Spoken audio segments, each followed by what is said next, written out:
যে 15টি বছর ক্ষমতায় আছে, 15টি বছর সত্যিকার অর্থেই একজন শেখ হাসিনা দায়িত্বে আছে বলে কিন্তু আপনারা টের পাচ্ছেন না যে কিভাবে আমরা ক্ষমতায় আছি।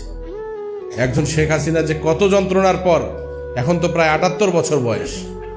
আপনারা আমার যারা আছি তারা সেদিন কেউ দেখেই নেই যে 81 সালে যখন উনি আসছিলেন এই বাংলাদেশের পথে প্রান্তরে, সেদিন তো বক্তৃতায় বলেছেন উনি যে মাইলকে মাইল পথ হেঁটেছি, ভ্যানে চড়েছি, রিক্সাতে চড়েছি, টেম্পুতে চড়েছি। পাথরঘাটার একটা অনুষ্ঠানে গিয়ে সেখানে ওই স্টিমার যোগে যাওয়ার পর উনি টেম্পুতে চড়ে আসছেন, তার মেয়েকে উনি এমপি বানিয়েছেন, ওখানকার সভাপতির মেয়ে। তো ওনার বাবা দুঃখ করে বলছেন যে শেখ হাসিনাকে আজ বিএনপি ক্ষমতায়, আমরা একটা বাসে করে, একটা গাড়িতে করে আনতে পারলাম না, আমরা একটা টেম্পুতে করে আনলাম। যে মানুষ আপনাদের জন্য পায়ে হাঁটতে পারে, আপনাদের জন্য সমস্ত পরিবারকে হারিয়ে এই সারা বাংলাদেশের দায়িত্ব তুলে নিতে পারে, আজকেই আপনার আপন ভাই, আপনার বাপ মারা যাক, আপনি তো শোক কাটাইতে আপনার 30 বছর চলে যাবে, আপনি শোকে ভুলতে পারবেন না। এমন মানব থেকে মহামানবে পরিণত হয়েছে একজন শেখ হাসিনা, সকল কিছু ভুলে এখনো তো হাসতে হাসতে ওনার চোখের পানি কখন আসে যখন দেখেন যে অসুস্থ মানুষ, দরিদ্র মানুষ, নিপীড়িত মানুষ, বন্যা কবলিত মানুষ, তাদের উপর অত্যাচার হয়েছে, আগুন দিয়ে সন্ত্রাস করেছে, তারা এখন মানে কি ভূতের মতো চেহারা নিয়ে বসবাস করছে। তখন কিন্তু একজন শেখ হাসিনার চোখ দিয়ে আপনারা পানি দেখতে পান। আর আসে কখন? অগস্ট মাস আসলে যখন পরিবারের কথা বলে, এই অগস্টে যখন আমরা ইতিহাসের কথা বলি, বঙ্গবন্ধু হত্যাকাণ্ডের কথাবার্তা বলি, তখন কিন্তু অনেকেই মনে করেন যে এই বছরের পর বছর এই ইতিহাস শুনেছি, কতই শুনি, এই ইতিহাস তো ভুলে গেলে চলবে না। বাঙালি আমরা অল্পতেই ভুলে যাই, অল্প কিছুতে ভুলে যাই। বিদ্যুৎ দিছি, ভুলে গেছেন, রাস্তা পাইছেন, ভুলে গেছেন, ব্রিজ পাইছেন, ভুলে গেছেন। এত কিছু বাংলাদেশে হচ্ছে, তারপরেও দেখেন কোনো কিছু বাংলাদেশে যদি হয়, কোন একটা ঘটনা, তো সবার আগে দোষটা কাকে দেওয়া হয়? কি আওয়ামী লীগ, কি বিএনপি, কি জামাত? এটা মরিচের দাম, এটা পেঁয়াজের দাম, এটা লবণ কি তেলের দাম বাড়ে, সঙ্গে সঙ্গে খালি কোনো কথা নাই, শেখ হাসিনার জন্য দেশটা ধ্বংস হয়ে গেল। একবারও তো বললেন না যে আপনার আমার ঘামের টাকা দিয়ে পদ্মা সেতু নির্মাণ হয়েছে, আপনার আমার ঘামের টাকা দিয়ে আজ প্রাথমিক বিদ্যালয়গুলো যে বাচ্চাগুলো লেখাপড়া করে, তোমার জীবনে কোনোদিন তোরা দেখছেন এত সুন্দর বিল্ডিংও তোমার ছেলেরা পড়ে? তোরা কোনোদিন পড়ে পারছেন? এই বিদ্যুৎ থেকে শুরু করে রাস্তাঘাট যে পয়সাটা খরচ হচ্ছে, এটা তো আপনার আমার টাকা। আজকে থেকে কয়েকদিন আগে যখন দেখলাম 40 টাকা মনেও কেউ বেগুন কিনতেছে না, লাউ রাস্তায় ফেলে দিয়ে গেছে, কপি কেউ কেনছে না, আলু রাস্তায় ফেলে দিয়ে ডলছে। এই তো কয়েকদিন আগেরকার ঘটনা, আমি বগুড়া শুনলাম, দেখেন নাই আপনারা? তখন কেউ কথা বললেন না।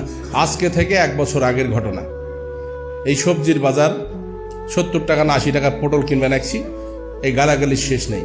তো এই যে বিষয়গুলো, এতগুলো অসঙ্গতি নিয়ে একজন শেখ হাসিনা পুরো পরিবারকে, আপনি ঈদ করেন, ঈদের সময় বউ বাচ্চা আত্মীয় স্বজন বেটি নাতি পুতি সবাইকে নিয়ে ঈদ করেন না? কিন্তু কখনো কি আওয়ামী লীগের একজন কর্মী হিসাবে আপনি কখনো খেয়াল করে দেখেছেন যে একজন শেখ হাসিনার পুরো পরিবারের মধ্যে বেঁচে আছে কিন্তু হাতে গোনা কয়েকজন? তার ছোট বোন, তার সন্তানেরা, তার 2 সন্তান, আমাদের সজীব ওয়াজেদ জয়, সামা ওয়াজেদ পুতুল, তাদের পরিবার পরিজন, এই মানুষগুলা কি এত সহজে একখানে হতে পারে?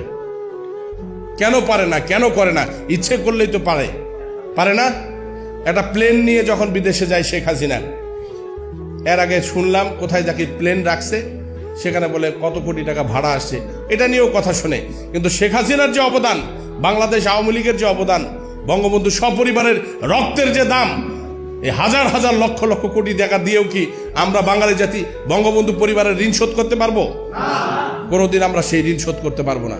মনে রাখেন, আপনার আমার শান্তির জন্য, আপনার আমার নিশ্চয় মানে কি নিরাপত্তার জন্য, আপনার আমার সন্তানদের আগামীর ভবিষ্যতের জন্য একজন শেখ হাসিনা যেভাবে কাজ করছে, একাই কাজ করছে, একজন মহিলা মানুষ হয়ে ওই গণভবনে থেকে আজ আওয়ামী লীগের যারা আপনারা এখানে সমবেত হয়েছেন, শুধুমাত্র এটা সমাজ মানে কি জমায়েত বলবো না আমি, আপনারা আছেন বলে কিন্তু আওয়ামী লীগ টিকে আছে। আমার অসংখ্য কর্মী আমার সামনে এসে কথা বলে না, আমার দিনমজুর, ভ্যান চালক, যাদের উপরে সব সময় আমি আস্থা রাখি, এবং সব সময় এই মানুষগুলোর জন্যই কিন্তু আওয়ামী লীগ কিন্তু টিকে আছে। আমরা যারা দায়িত্বে আছি, দায়িত্ব পালন করার কারণে আমাদের তো আর দোষের শেষ নাই। আমরা কারো কথা রাখছি, কারো কথা রাখতে পারিনি, আমাদের কিন্তু ওই কারণে এত বেশি দোষ হয়ে গেছে। 15টি বছর ক্ষমতায় আপনারা বুঝতে পারতেছেন না, যেদিন শেখ হাসিনা বাংলাদেশে থাকবে না, সেদিন আওয়ামী লীগের একটা ওয়ার্ড থেকে শুরু করে ঘরে ঘরে আপনারা বুঝতে পারবেন এর যন্ত্রণা কতটুকু, এর বেদনা কতটুকু। আমরা কোনো অবস্থাতেই একজন শেখ হাসিনাকে হারাতে চাই না। বাংলাদেশ আওয়ামী লীগের যত নির্দেশনা আছে, আমি এই উপজেলা আওয়ামী লীগের সভাপতি হিসেবে আমি আপনাদেরকে বলছি, দলীয় যত সিদ্ধান্ত আমরা মানে কি শিরোধার্য। আমরা কোনো এমপি সাহেব, কোনো ভাই বা অমুকের আমরা কর্মী হতে চাই না। আমরা সরাসরি বাংলাদেশ আওয়ামী লীগ, বঙ্গবন্ধু তথা শেখ হাসিনার একজন কর্মী হিসেবে আমাদের পরিচয় এবং অবস্থান গড়ে তুলতে চাই। এটা আমার আপনাদের কাছে জোর দাবি। ইতিমধ্যেই আমাদের সাধারণ সম্পাদক যে কথাটা বলেছেন, আপনারা অনেকে বুঝতে পারছেন কি না পারছেন। বিভিন্ন ইউনিয়নে আমাদের কর্মীরা বিভিন্ন সময় নির্যাতনের শিকার হয়। তাদের খোঁজ খবর দায়িত্ব নেবার মতো কিন্তু মানুষ থাকে না। আমার মনে হয় উপজেলা আওয়ামী লীগের বিশেষ করে সেন্ট্রালে নবাবগঞ্জে যারা বসবাস করেন এবং আমার সঙ্গে যারা বেশি সম্পর্ক আছে, তাদের দিয়ে চারজন মানুষকে নিয়ে একটা কমিটি গঠন করে এই সমস্ত নির্যাতন, অসুবিধা, যারা নেতাকর্মীরা অসুবিধায় পড়বে তাদেরকে থানায় সহযোগিতা থেকে শুরু করে চিকিৎসা সেবা এবং অন্যান্য যে বিষয়গুলো আছে সেটা করবার জন্য উনি একটা কমিটির কথা বলেছেন।